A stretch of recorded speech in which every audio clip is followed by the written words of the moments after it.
Hello guys, welcome back to my channel, welcome to বনিস blog. একটা নতুন blog নিয়ে আবার আসলাম। এখন আজকে কি বারে ও তো জানেই না। আজকে হচ্ছে আজকে স্যাটারডে। তো স্যাটারডে আজকে আমরা বিকেলবেলা একটু বেরোনোর প্ল্যান করেছি। তো কাছাকাছি একটু আমাদের বাইপাসের স্পেশাল রক্ষাকালী পুজো আছে। যারা অ্যাকচুয়ালি জানেন এখানকার গড়িয়ার বারুইপুর রিলেটেড যে এরিয়াটা জানেন, তারা জানবেন যে এই রক্ষাকালী পুজোটা কতটা বড় হয়। তো সেইখানে আজকে রক্ষাকালী পুজো, ইনফ্যাক্ট ইউটিউবেও অনেক চ্যানেল আছে এই নিয়ে, লাইভ সম্প্রচার হবে, সারা রাত ধরে পুজো দেখানো হবে। তো সেইখানেই যাওয়ার ব্যাপার আছে। তো চলো রেডি হয়ে নিই, আবার ফিরে আসছি রেডি হয়ে।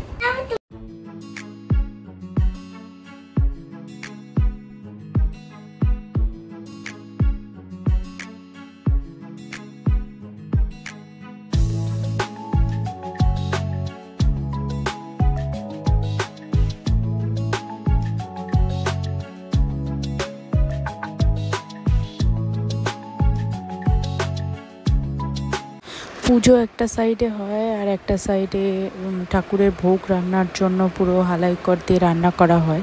এটাই এখানে দেখার বিষয় যে সারা এরিয়ার লোক এবং সারা গড়িয়ার লোক এইখানে নিমন্ত্রিত থাকেন, মানে সবাই আসেন আর কি। নিমন্ত্রণের কোনো ব্যাপার নেই, যদিও পুজো অর্চনা, কিন্তু সবার জন্যই এখানে ভোগ রান্না করা হয়। সেটা মায়ের প্রসাদের জন্য হোক বা এমনি সবার জন্য এখানে সমস্ত ভোগ বিতরণ কাল সকাল থেকে, আগামীকাল সকাল থেকে শুরু হবে। তো পুরো এরিয়াটা জুড়ে মানে পুরো রান্নাবান্নার আয়োজন করা হয়।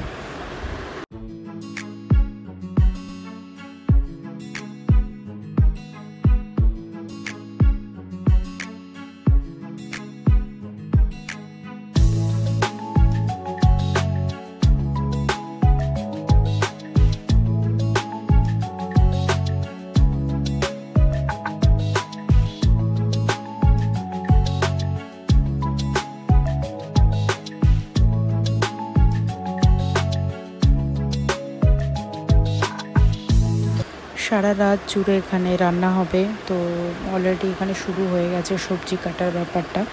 এরপরে এখানে রান্না এখনও বসানো হয়নি, এরপরে বসানো হবে।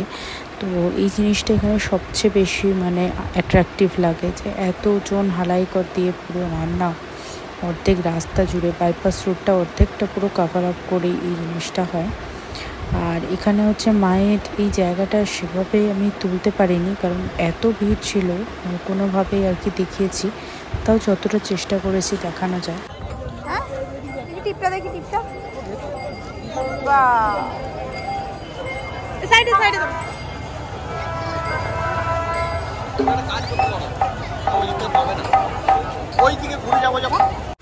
এই আশেপাশে হচ্ছে ডালার প্রসাদগুলো বিক্রি হয়, ঠিক যেমন দক্ষিণেশ্বর তারাপীঠের রাস্তায় যেমন সাইডে ডালার প্রসাদ বসে, সেইরকম কিন্তু প্রসাদগুলো এই একের পর এক নিয়ে সবাই বসেন। এখান থেকে পুজো নিয়েও সবাই পুজো দিতে পারে।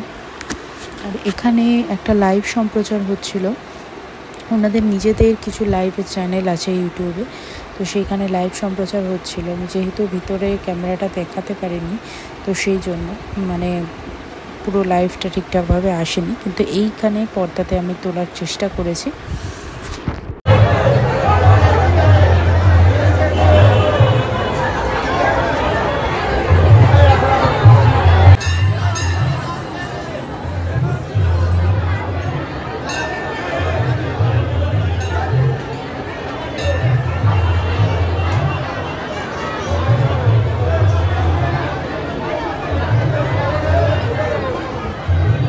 যদিও এখনও ঠাকুর আনা হয়নি, মায়ের থানটাকে ভালোভাবে সাজিয়ে গুছিয়ে রাখা হচ্ছে এবং বিশাল শোভাযাত্রা সহকারে মাকে মন্দিরে নিয়ে আসা হবে অ্যাকচুয়ালি।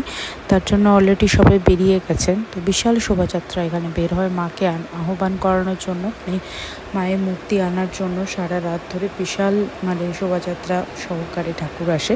আমরা বেশিক্ষণ ছিলাম না, আমরা এরপরে মেলাটা ঘুরতে গিয়েছিলাম। পাশে ছোটো একটা মেলা বসেছে, তো সেটা প্রতি বছরই প্রায় হয়। এখানে মেলায় ঘুরতে গিয়েছিলাম বলে আমরা বেশিক্ষণ ছিলাম না, ওখানে ঘুরে আবার ব্যাক করেছিলাম, কারণ যেহেতু আমাদের অনেক দূর ব্যাক করতে হবে, আধা ঘন্টার উপরে রাস্তা, সেই জন্য বেশিক্ষণ থাকিনি, ওই মেলাটাকেও ঘুরে ব্যাক করেছি।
পুজোর লাইন পড়েছে একদম পুরো, মানে মেন রোড ক্রস করে চলে গেছে। এই লাইনটা আমি তোলার চেষ্টা করেছি, জানি না কতটা ভিজিবল হয়েছে।